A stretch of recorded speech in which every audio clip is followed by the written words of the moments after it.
আসসালামু আলাইকুম রহমতুল্লাহ। নাহমাদুহু ওয়া নুসাল্লি আলা রাসূলিল কারীম, আম্মা বাদ। বিসমিল্লাহির রহমানির রহিম। প্রিয় দেশবাসী, ছাত্র জনতার অবিস্মরণীয় অভ্যুত্থানের মধ্যে দিয়ে আমরা স্বৈরাচারী সরকারের পতন করেছি, আলহামদুলিল্লাহ।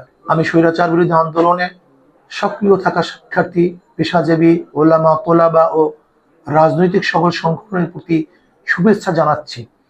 গভীর শ্রদ্ধার সাথে স্মরণ করছি স্বৈরাচার বিরোধী আন্দোলনে শহীদ হওয়া সকল জাতীয় বীরদের।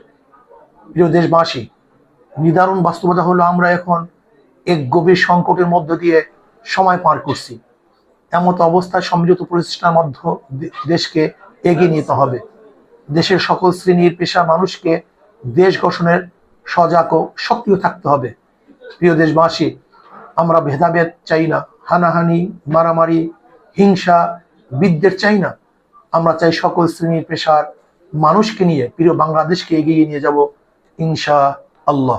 একটি বিষয় আপনাদের আবারও স্মরণ করিয়ে দিচ্ছি যে স্বৈরাচার বিরোধী আন্দোলনে যেমনি শিক্ষার্থী, শিক্ষক, বুদ্ধিজীবী, রাজনৈতিক দল, পেশাজীবী, সাংস্কৃতিক কর্মী ও সর্বসাধারণের ভূমিকা ছিল, তেমন ওলামায়ে কেরাম ও মাদ্রাসা শিক্ষার্থীর জোরালো ভূমিকাও ছিল সর্বোচ্চ।